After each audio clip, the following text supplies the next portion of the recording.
Hello दोस्तों, फिर से एक बार आप सभी का स्वागत है। वेलकम है आपके अपने एहसास मैथमेटिक्स। तो दोस्तों, इस वीडियो के अंदर मैं लेकर आया हूँ आपके लिए अपनी जो क्लास 10th है उसकी प्रश्नावली। चार द्विघात समीकरण के कुछ महत्वपूर्ण प्रश्न है। आई होप आप देखोगे और समझोगे तो आपके लिए एग्जाम के अंदर थोड़े अच्छे साबित हो सकते हैं। तो समझिएगा और ध्यान से और नोट भी कीजिएगा साथ का साथ, ताकि आपको बार बार जो क्लास देखने की जरूरत न पड़े। एक बार देखा और वापस पढ़ा और मामला खत्म हो जाएगा। तो 3 चैप्टर और हो चुके हैं, पहला, दूसरा, तीसरा। उसकी भी अगर आपको देखनी है तो चैनल पर जाइए और प्लेलिस्ट के ऑप्शन पर ओके कीजिएगा। वहां पर आपको पुरानी 3 क्लासेस मिल जाएगी इसकी महत्वपूर्ण प्रश्नों की, छोटे छोटे जो बनने वाले हैं। ठीक है ना, केवल छोटे छोटे ही पढ़ रहे फिलहाल अपन। तो देखिएगा पहला प्रश्न क्या कहता है। प्रश्न ये है पहला, समीकरण A x square plus B x plus C बराबर 0, जहां पर ए नॉट इक्वल टू 0 के मूल वास्तविक व असमान होंगे यदि। मूल क्या होंगे बेटा? मूल वास्तविक व असमान होंगे यदि। क्या यदि?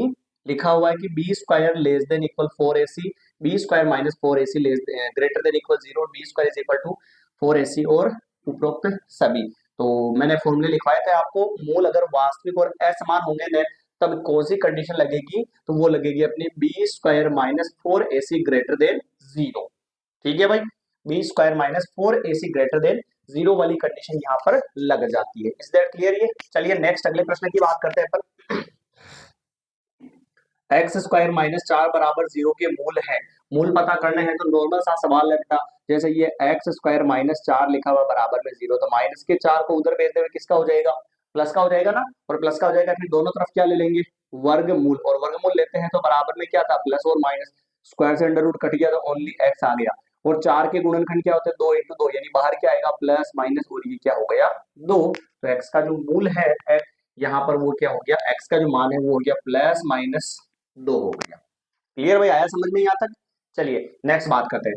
एक चर वाले रेखिक समीकरण की घात होती है। तो एक चर वाला जो रेखिक समीकरण होता है उसकी घात हमेशा क्या होती है? 1 होती है। एक चर वाले रेखिक समीकरण की घात सदैव क्या होती है बेटा? 1 होती है। आइए समझ में। नेक्स्ट अगला प्रश्न है, द्विघात समीकरण 2x square minus x minus 6 बराबर 0 के मूल है। अब हमें क्या पता करना है बेटा? मूल पता करना है। मूल पता करने के लिए इसमें भी मूल पता किया अपने, पर इसमें 2 पद ही थे। इसमें कितने पद है? 3 पद है। तो मूल पता करना है तो सबसे पहले ऊपर वाले से थोड़ा सा अपन क्या कर देते हैं, यहाँ पे रफ कर देते हैं दोनों प्रश्नों। ये तीसरा भी देखिएगा ध्यान से, मूल कैसे पता करना है। मूल पता करने के लिए जो इक्वेशन देखिए वो लिखी मैंने, x square minus 2x square minus x और माइनस का 6 बराबर में 0। मूल ज्ञात करने के लिए फर्स्ट वाले को लास्ट वाले से क्या करवाएंगे? गुणा करवाएंगे। तो फर्स्ट में तो है 2 और लास्ट में कितना? 6। तो 2 इंटू 6, वो भी किसका बेटा? माइनस का। तो माइनस और 6 इंटू 2 कितने हो गए? 12, यानी माइनस के 12 हो गए। क्लियर? फिर अपन क्या करेंगे? 12 के गुणनखंड निकाल लो। ये हो गया 2 इंटू 2 इंटू 3, और माइनस का क्या लगा दिया? माइनस। हमें चाहिए x और आगे कुछ नहीं, तो क्या मानेंगे यहाँ पे? 1। तो यानी कि दोनों संख्याओं को गुणा करवाया, जो भी आता है उसके गुणनखंड ऐसे जमाओ कि जोड़ो या घटाओ तो बीच वाली संख्या आ जाए। ऐसा ही अपन ने पढ़ा था। तो यानी कि यहाँ पर अपन इन दोनों को ले लेना, साथ में इसको ले ले अलग। तो ये तो हो गया माइनस का 4 और ये हो गया 3। 3 को किसका मान ले? प्लस का। एक संख्या माइनस की बेटा एक संख्या प्लस की होती है तो क्या आता है? चिन्ह बाकी हो जाती है। 4 में से 3 जाएगा तो बचेगा 1, और बड़ी संख्या माइनस की तो क्या आ गया? माइनस का 1 आ गया। ठीक सर, चलिए तो कैसे लिखेंगे? फर्स्ट वाली वैसी की वैसी लिखेंगे, बीच वाली हटेगी, उसकी जगह आएगा माइनस का 4x, और फिर क्या आएगा? प्लस का 3x और माइनस का 6 और बराबर में 0। अब थोड़ा सा वो लिख लू, 2 इंटू एक्स की घात 2, तो एक्स को कितनी बार? 2 बार। माइनस 4 को 2 into x plus 3 into x और माइनस 6। 6 जो अपन ने लिखा ना, उस 6 को मैं क्या लिख देता हूं? 2 इंटू 3 और बराबर में 0। अब चेक कर लो, इन दोनों में से कॉमन और इन दोनों में से कॉमन, तो दोनों में 2 और x सेम है, तो 2x बाहर लिया। 2x बाहर लिया तो क्या बचा? x। फिर क्या बचा? माइनस 2 और x बाहर लिया तो क्या बचा? 2। इधर क्या सेम है दोनों में? दोनों में सेम है गुरुजी 3। तो प्लस के 3 बाहर लेंगे तो इधर बचेगा x, और माइनस में 3 निकल गया, क्या बचा? 2 बराबर 0। तो सेम सेम को कितनी बार लिखेंगे? एक बार, और बाहर वाले को भी लिखेंगे एक बार। 2x+3 और बराबर में हो गया 0। गुरु जी क्या का बात करोगे, आगे क्या करेंगे अपन? तो अरे भाई अब तो दो केस बन गए ना। एक तो इसका बनेगा केस x-2 बराबर 0, माइनस का 2 बराबर में गया, किसका हो गया? प्लस का। तो गुरु जी पहले तो देखो दो किसका है, प्लस का। कौन कौन से आंसर में है? इसमें दो माइनस का है क्या? प्लस का है क्या? नहीं है, ये कैंसिल हो जाएगा। इसमें दो प्लस का है सर, इसमें है क्या? नहीं है इसमें। इन दोनों में से कोई एक आंसर हो सकता है। तो अभी चेक करते हैं अपन क्या होगा, जो देखना ध्यान से। फिर क्या करें? 2x+3 बराबर 0, और प्लस के 3 को उधर भेजा, किसका हो गया? माइनस का। और इंटू वाला 2 कहाँ चला जाएगा? बटेवा में। तो यानी माइनस का 3/2 और 2, तो ये रहा माइनस का 3/2 और ये 2, यानी option number B is the right answer हो जाएगा। क्लियर भाई? सोल्व सारा विधि मैंने बता रखा है ना, कोई नॉर्मल मतलब नया सवाल नहीं है ये आपके लिए। अगला, यदि द्विघात समीकरण x² माइनस के एक्स प्लस 4 और बराबर 0 के मूल अगर समान है तो किसका मान पता करना है? के का मान पता करना है गुरु जी, के का मान पता करना है। बहुत ही आसान वाले तरीके से अपन कर लेंगे, इसको भी देखिएगा ध्यान से। के का मान पता करना है, जब इसके मूल क्या है? समान है, तब के का मान पता करना है। तो हमारे को यूं बताओ कि मूल समान है, मूल अगर समान है तो कंडीशन क्या होती है? b² माइनस 4ac और बराबर में 0। मूल अगर समान है तो b² minus 4ac equal to क्या होता है? 0 होता है। चलिए अब यहाँ पे चेक करूं मैं, एक द्विघात समीकरण का व्यापक रूप ऐसे होता है ax² plus bx plus c equal to 0। ये होता है x² के गुणा में 1, तो गुरु जी x² के गुणा में कुछ ना क्या मानेंगे? 1। तो a का मान कितना हो गया? 1। x के गुणा में b, तो x के गुणा में क्या है? k, तो b का मान क्या हो गया? माइनस का k। और फिर सी एच संख्या कितनी हो गई गुरु जी? 4 होगी। होगी भाई। चलिए b का स्क्वायर, b का मान क्या है? माइनस के का होल स्क्वायर। फिर माइनस माइनस 4ac, 4 इंटू ए का मान 1 इंटू सी का मान 4, फिर बराबर 0। तो माइनस की घात 2 मतलब प्लस, और 4 का के का स्क्वायर के स्क्वायर, माइनस 4 एकम 4, 4 4 16 और बराबर में 0। गुरु जी क्या करेंगे? माइनस के 16 को उधर ले जाएंगे, तो किसका हो गया? प्लस का। अब घात 2 को हटाने के लिए दोनों तरफ क्या लेते हैं? वर्ग मूल लेते हैं, और वर्ग मूल में क्या आ जाएगा? दोनों तरफ प्लस माइनस, स्क्वायर से अंडर रूट कट गया, तो के बराबर क्या हो गया? प्लस माइनस 16 किसका होता है? 4 का। तो प्लस माइनस 4। तो अपना आंसर कहाँ होगा भाई? के मूल समान हो तो के का मान होगा प्लस माइनस कुछ नहीं है, तो यानी ओनली प्लस का 4 ले लीजिए। माइनस का 3 दे नहीं रखा ऑप्शन में, तो कोई दिक्कत ना, तो 4 हो जाएगा। क्लियर? चलिए समीकरण a minus B x² plus b minus C x plus C minus A बराबर 0 के मूलों का गुणनफल क्या होगा? गुरुजी मूलों का गुणनफल क्या होता है? वो होता है अल्फा बीटा बराबर c बटेवा a। c बोलते हैं एच संख्या जो पाछे पाछे होती है, तो पीछे पीछे कितना है भाई? c minus a। और a कहाँ होता है? तो चेक करो गुरुजी, a होता है x² के गुणा में, तो इधर x² के गुणा में क्या है? a माइनस b है, यहाँ पे लिखा मैंने a माइनस b लिखा। कोई दिक्कत है क्या भाई? ना है। तो गुरु जी सी माइनस ए और ए माइनस बी आंसर हो गया, तो सी माइनस ए ये रहा, ये रहा सी माइनस ए और ए माइनस बी, यानी option number C is the right answer हो जाएगा। क्लियर भाई? ठीक है, तो ये अपने जो है अभी फिलहाल 6 सवाल अपने इस क्लास के हो चुके हैं, और आई होप आपको समझ में भी आ रहे होंगे। जो अलग सवाल है वो तो मैं पूरा बता ही रहा हूँ वैसे, और जो नॉर्मल पढ़ रखे अपन ने वो भी अपन सोल्व कर ही रहे। ठीक है, ये हो गए अपने 6 सवाल। 7वां प्रश्न चेक करिएगा उधर से। 7वां प्रश्न, प्रश्न 7 देखिएगा। प्रश्न 7 ये कहता है कि समीकरण x² प्लस 2x माइनस 3 बराबर 0 के मूलों का जो क्या पूछा गुरुजी? योगफल पूछा। मूलों का योगफल क्या होता है? तो मूलों का योगफल भी पता ही होगा आपको। कैसे पता करेंगे देखना, मूलों का योगफल। मूलों का मूलों का योग क्या होता है? वो होता है गुरुजी अल्फा प्लस बीटा बराबर माइनस बी बटेवा ए। बी माइनस बी, बी का होता है एक्स के गुणा में बी, तो कितना है सर? 2 है, यहाँ पे कितना लिखेंगे? 2, फिर बटेवा में ए, x² के गुणा में कुछ 1 माना, ये हो गया ए, तो 2 में 1 का भाग दिया तो 2, और माइनस का ये माइनस, तो -2 आंसर हो गया, यानी option number A is the right answer हो जाएगा। Is that clear? चलिए आगे नेक्स्ट अगले प्रश्न की बात करते हैं। समीकरण 2x² प्लस एक्स और माइनस 6 बराबर 0 के मूलों का गुणनफल क्या होगा? गुणनफल गुरु जी की बात करो, गुणनफल तो अभी पढ़ा अपन ने, अल्फा बीटा बराबर सी बटेवा ए। अल्फा बीटा बराबर सी बटेवा ए, सी एच संख्या, इसमें एच संख्या कितनी है भाई? माइनस का 6 है, यहाँ पे क्या लिखेंगे? माइनस का 6, फिर बटेवा में ए, ए क्या है, एक्स स्क्वायर के गुणा में कितना है, 2 है, 2 का भाग 6 में कितने बार जाएगा, 3 बार, और माइनस का क्या कर दिया, माइनस, तो ये हो गया यहाँ पे माइनस का 3, यानी इसमें भी ऑप्शन नंबर ए राइट हो जाएगा। आया भाई समझ में। यदि 1/2 द्विघात समीकरण इसका जो है ना एक मूल है तो के का मान ज्ञात कीजिए। गुरुजी बहुत आसान सवाल है कि ये जो है ना इसका मूल है तो एक्स का मान क्या रखेंगे, 1/2 इसमें रख देते हैं। नवा प्रश्न देखेगा, एक्स का मान कितना हो गया, 1/2, उसमें रख देंगे, तो 1/2 की घात 2, फिर के इंटू 1/2 माइनस 5/4 बराबर 0, ये रख दिया अपन ने। चलिए, 1 की घात 2 मतलब 1, 2 की घात 2 मतलब 2 इंटू 2, यानी कि क्या हो जाएगा 4, फिर प्लस के एकम के और बटेवा में 2, माइनस 5/4 बराबर में 0। मान किसका निकालना है गुरु जी, के का मान, तो के को इधर चलने दो और बराबर में माइनस का 5/4 इधर आएगा तो प्लस का 1/4 इधर आएगा, इसका हो जाएगा माइनस का। इसको थोड़ा सोल्व करें गुरु जी, करो भाई बिल्कुल। चलिए यहाँ करते हैं, नीचे सेम सेम संख्या है तो एलसीएम लेने की जरूरत नहीं पड़े, क्यों कि एक बार लिखो उसको, ऊपर 5 माइनस 1 वो का वही लिख दो।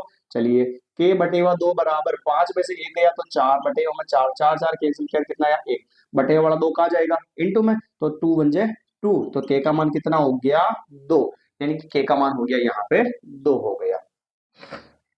कोई दिक्कत ना है भाई ना, तो k का जो वैल्यू है वो कितना हो गया 2 हो गया। आ रहा समझ में भाई, मैं तो कहाँ काला दिखू इसमें, तो क्या करे भाई, चलो कोई बात नहीं, अपना सवाल समझने से लेना देना है ना।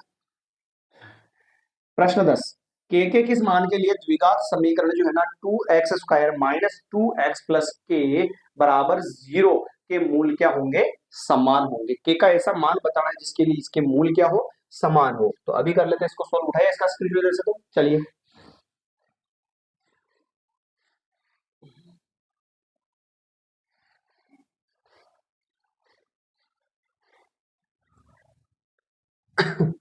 देखिएगा अगला प्रश्न, 10वां प्रश्न,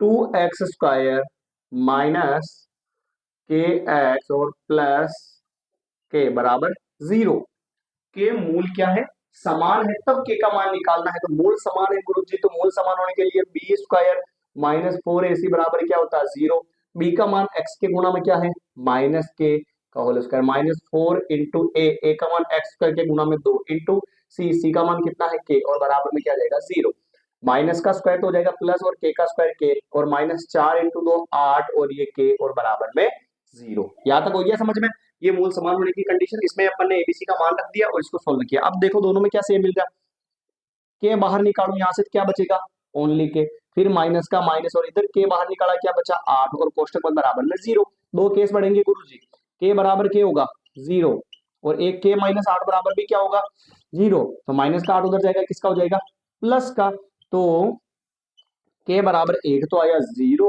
और एक क्या आया 8, इसमें चेक करो केवल 0 केवल 4 केवल 8 या केवल 0 और 8, तो अपने पास कितना आंसर आया भाई केवल 0 और 8, तो यानी कि ये हो गया 0 और 8। आया भाई समझ में। चलिए एक प्रश्न और चेक करते हैं, प्रश्न 11वां, A x square plus B x plus C बराबर 0 के मूल समान हो तो सी का मान क्या होगा। गुरुजी मूल समान हो तो अभी तो कंडीशन लिखी है आपने, चलो देखो ये लिखू मैं, प्रश्न 11, b² माइनस 4ac बराबर 0, ये मूल समान होने के लिए कंडीशन है। मान किसका पता करना है, c का, तो लीजिए भाई पहले तो b² बराबर माइनस के 4ac को उधर ले जाते हैं, किसके हो जाएंगे प्लस के, मान निकालना है c का, तो ये तो b का स्क्वायर और 4a को कहां भेज दूं मैं बटेवा में, तो बराबर में क्या बचा c, तो आंसर हो गया b² बटेवा 4a, ये हो गया b का square, sorry sorry sorry sorry sorry उल्टा कर दिया क्या मैंने,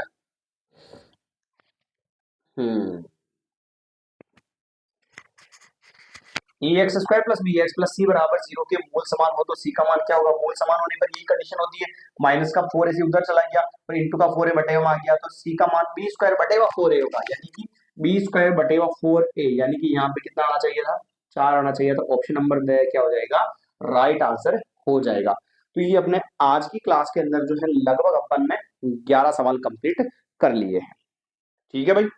और लिखू यहाँ पे एक दो छोटे प्रश्न में, ये हुआ complete.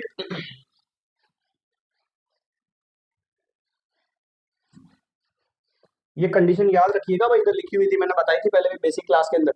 B square minus 4ac 0 से बड़ा, बी स्क्वायर माइनस 4ac 0 से छोटा, बी स्क्वायर माइनस 4ac 0 के बराबर। इसमें क्या होंगे? मूल, वास्तविक, वह क्या होंगे? भिन्न भिन्न। और इसमें होंगे वास्तविक, इसमें वास्तविक नहीं होंगे भाई, काल्पनिक। क्या होंगे? मूल काल्पनिक होंगे। और इसमें क्या होंगे? वास्तविक व बराबर। कोई दिक्कत है? तो ये थोड़ी सी आप याद रखिएगा। और विविक्तिकर क्या होता है? तो ये विविक्तिकर सूत्र होता है बी स्क्वायर माइनस 4ac। ये किसका सूत्र होता है? ये अपने विविक्तिकर का सूत्र होता है। क्लियर भाई? चलिए कुछ एक दो प्रश्न। लो भाई, अगले जो है 3-4 प्रश्न और करते हैं, ताकि अपने एक क्लास के जो 15 प्रश्न बराबर कंप्लीट हो जाएंगे, अपना टारगेट पूरा हो जाएगा। फिर अगली क्लास आएगी, उसके अंदर 10-12 प्रश्न और करेंगे, ताकि सारे जो इंपोर्टेंट प्रश्न है वो छोटे छोटे कंप्लीट हो जाए। देखिए प्रश्न जो है अगला देखिएगा। पहले अपन सोल्व करते हैं 15वां प्रश्न। ठीक है भाई। 2x square plus 3x minus 4 बराबर 0 के मूल अगर 1 और क्या है? बीटा है, तो 1 प्लस बीटा का मान ज्ञात कीजिए। 1 और बीटा है, इसके मूल जो है ना वो क्या है? 1 प्लस बीटा। मेरे को यूं बताओ, मूल क्या मानते हैं अपन? अल्फा और बीटा। तो इनका योगफल क्या होता है? Alpha plus beta. तो अल्फा की जगह पहला मूल क्या दे रखा गुरुजी? 1। और बीटा, बीटा कितना दे रखा है? बीटा ही। यानी कि अल्फा प्लस बीटा, अल्फा की जगह क्या है? 1, तो 1 प्लस बीटा। यानी कि क्या पूछ रहा है? ये मूलों का योग ही पूछ रहा है। तो फॉर्मूला क्या होगा? माइनस बी बटेवा ए। तो माइनस और एक्स के गुणा में क्या होता है? बी। एक्स के गुणा में कितना है गुरुजी? 3। और बटेवा में ए कितना है? एक्स का के गुणा में होता है 2। ये तो ये माइनस का 3 बटेवा 2। तो 1 प्लस बीटा का जो मान है वो क्या हो जाएगा? माइनस का 3 बटेवा 2 हो जाएगा। 1 से कंफ्यूज नहीं होना है, इधर उधर नहीं भेजना है, अल्फा की जगह 1 लिखा हुआ बस। क्लियर? मैटर खत्म इसका। चलिए नेक्स्ट अगला प्रश्न बात करते हैं। ये अपना एक सवाल और हो गया। एक सवाल और। X square plus 5x minus 6 बराबर 0 की घात कितनी होगी? तो घात किसे बोलते हैं? किसी भी बहुपद की उच्चतम घात को उस बहुपद की क्या कहते हैं? घात कहते हैं गुरुजी। तो यहाँ पर बहुपद की उच्चतम घात, यहाँ पे कुछ नहीं, 1 है, यहाँ पे कितनी है? 2 है। तो इस बहुपद की घात कितनी हो जाएगी? 2। आया समझ में? तो इस बहुपद की घात कितनी हो जाएगी? 2 हो जाएगी। क्लियर करो भाई इसको। चलिए अगले प्रश्न की अपन बात करते हैं। नेक्स्ट लीजिए भाई, बहुपद 4x square minus 4x plus 1 के मूलों का गुणनफल। मूलों का गुणा क्या होता है? मूलों का गुणा, मूलों का गुणा होता है अल्फा बीटा बराबर सी बटेवा ए। गुरु जी सी और क्या ए कहां से आएगा? तो ये बताया था मैंने आपको, x के गुणा में एच संख्या सी, एच संख्या कितनी है इसमें? 1 है। बटेवा में ए, एक्स स्क्वायर के गुणा में ए, तो इधर एक्स स्क्वायर के गुणा में कितना है भाई? 4 है। तो मूलों का गुणा कितना हो गया? 1 बटेवा 4 हो गया भाई। ठीक है। लास्ट एंड फाइनल प्रश्न अपने देखिएगा प्रश्न को। हाँ जी, मूलों की प्रकृति पता करनी है, उसके लिए सबसे पहले आपको जो है ए का मान निकालना पड़ेगा। ए का मान तो है 4, फिर बी का मान है माइनस के 12 है, और फिर सी का मान है माइनस का 9। फिर इसके लिए सूत्र लगाते हैं अपन क्या? विविक्तिकर। क्या लगाते हैं? विविक्तिकर सूत्र। और विविक्तिकर सूत्र क्या होता है गुरुजी? बताइए। तो ये होता है बेटा बी स्क्वायर माइनस 4ac। लो बेटा इधर देख, B square minus 4ac। B का मान कितना है? माइनस का 12 है, और इसकी घात कितनी है? 2। फिर माइनस 4 इंटू ए का मान है 4 इंटू सी का मान है माइनस का 9 कर दिया। चलिए भाई, आना समझ में सभी को। नेक्स्ट, माइनस की घात 2 मतलब प्लस, और 12 की घात 2 यानी 12 इंटू 12 144। न आवे समझ में तो आपने तो सीधो तरीकों का, माइनस 12 की घात 2 है तो माइनस 12 को कितनी बार लिखो? 2 बार। Minus into minus plus, 4 4 16, 16 number की 100 कितना होगा रे? 144 ही होगा क्या? 4 4 16, 9 6 54 के 4 हासिल के 5, 144। ठीक है भाई। चलिए, और माइनस को माइनस से गुणा कराएंगे, प्लस 12 को 12 से गुणा कराएंगे, 144 और प्लस 144 आ गए 288। हमारे को यूं बताओ गुरु जी कि ये 288 जीरो से बड़ा है या नहीं है? भाई मान प्लस का है मतलब जीरो से क्या हो गया ये बड़ा, और जब कभी भी जीरो से बड़ा आता है तो क्या होगा, मूल क्या होंगे, मूल वास्तविक, मूल वास्तविक व क्या होंगे, बराबर होंगे, मूल वास्तविक में क्या होंगे, बराबर होंगे। तो आई होप आपको थोड़ा वो तो समझ में आया ही होगा, और सवाल मैंने बड़ी मुश्किल से तैयार किए हैं और आपके लिए क्लासेस चल रही है और चल रही है, तो आप कृपया करके इनको पूरी जरूर देखा कीजिए, और अच्छी लगे तो प्लीज वीडियो को लाइक कमेंट और शेयर कीजिएगा बस, ठीक है ना। मिलेंगे अपन ऐसे ही नए इंपॉर्टेंट क्लास के अंदर, और आपको बहुत जल्द वन बाय वन करके सारे चैप्टर की मिलने वाली है, दो दो क्लासेस भी मिल जाएगी जिनमें आपको, क्योंकि अपन ने जैसे 15वां चैप्टर भी आई थी, चौथा जो 14वां चैप्टर है प्रायिकता वाला वो भी कंप्लीट हो चुका है, तो अब यही बचा अपना कंप्लीट करना। तो दो दो क्लासेस आपको दिन की मिल जाएगी, एक सुबह एक शाम। तो आप जुड़े रहिए हमारे चैनल से और अपनी स्टडी को जो कंटिन्यू रखिए, क्योंकि बहुत जल्द आपके एग्जाम आने वाले हैं और आपको अपना अच्छा और अपना बेस्ट देना है, ताकि कुछ लोग जो हमसे जलते हैं उनका मुंह बंद हो जाए, ठीक है ना भाई। मिलेंगे अपन नई क्लास के अंदर। जय हिंद, जय भारत, धन्यवाद सभी को, सीताराम, राधे राधे।